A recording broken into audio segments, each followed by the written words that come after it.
Thank you, Pyra. I'm joined here with Svenskeren, the jungler from SK, to talk about his win. First of all, congratulations. You just took down one of the top 3 teams here in Europe.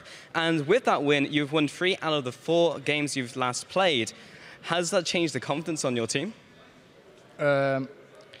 Yesterday, it was pretty hard losing because we kind of felt like we kind of won the game, but then we threw the game because we're pretty bad calls right now, and as well in this game we almost lost it, like we almost threw it, I mean. And I guess it gives us a lot more confidence, but after yesterday we kind of needed this win today to, otherwise it would be like false hope. But yeah, it feels good. Well, you talked about almost losing the game, but there was a lot of hard places in that game to potentially lose the game. I want to talk about the Jace power spike because it was so incredibly difficult to deal with, but how did you deal with it? I don't know. Jace is really frustrating to play against. Like, once the bot lane rotates up to mid and they start like grouping around mid, and every time he just hit one EQ and there was like one had to base, so we had to really play around with like, okay, can we try and engage before we get poked, or which we didn't do that well, but it still worked out. Yeah, it worked out, but you're up against H2K, and the early game is so incredibly strong. How did you find the openings in the armor to push the early game win? I felt like they were using Lulex in a pretty wrong way. Like, he had to cover for bot lane and top lane, otherwise they couldn't even farm after the lane swap. While I was pretty farmed up, I was like level 4 or 5 when he was level 2, because they just sacrificed everything for him, which kind of gave us an advantage. Like, he had to cover for bot, so we got a first blood there, and yeah, it just snowballed the game, I think.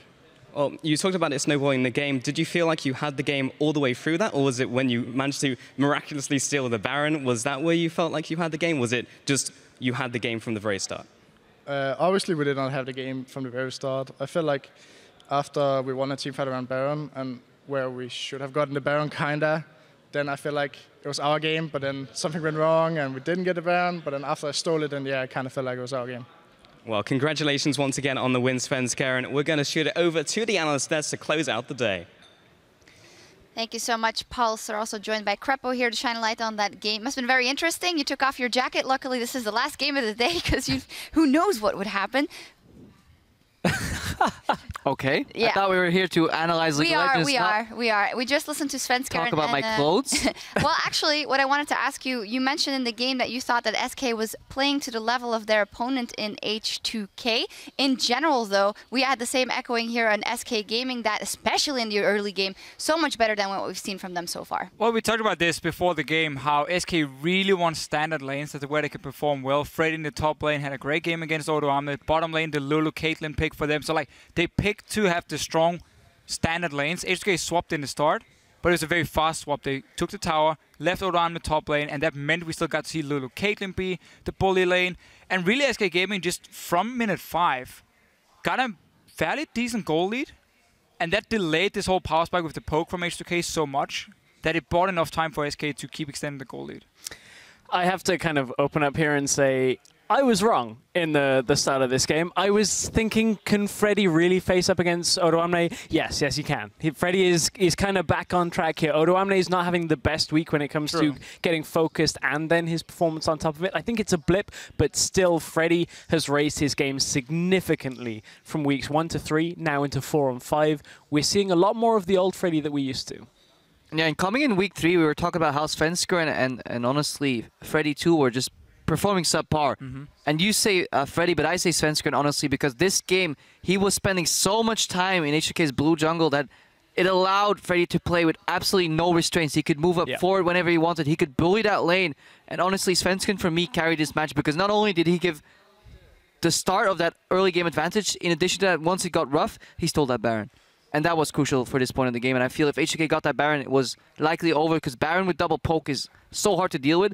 And those Baron buff minions make it so easy to deal with the poke as well. So very crucial objective right there. But we've seen this problem before for H2K. When it is, you know, standard lanes, okay, there was the lane swap for the first 4 minutes, but then back to standard after, where they don't tend to get any goal lead, and then suddenly Lulex becomes a very easy target for the enemy jungler.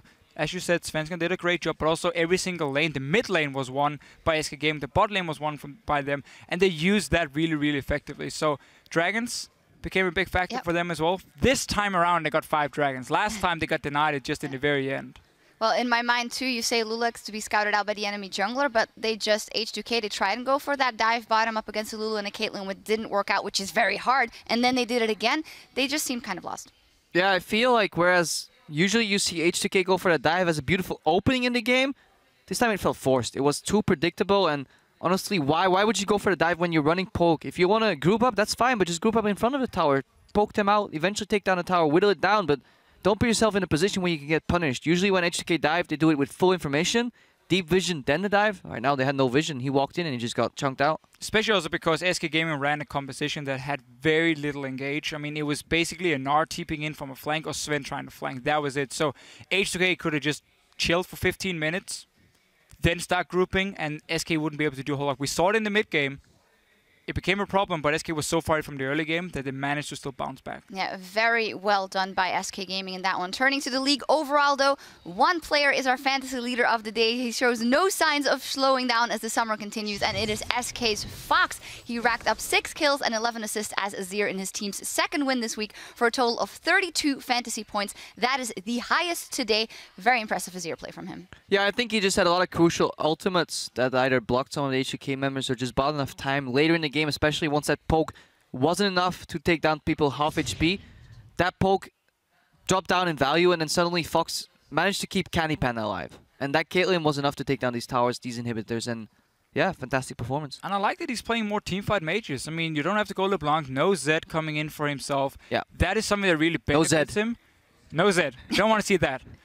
Teamfight mages, you can perform well on them, confident, big team fights as well. I mean, he's diving in and out, and honestly, great performance. Yeah, fantastically. He is our fantasy leader, but now for a look at who's truly OP this week, we're going to hand it over to QuickShot. Thank you very much, Shucks and guys. And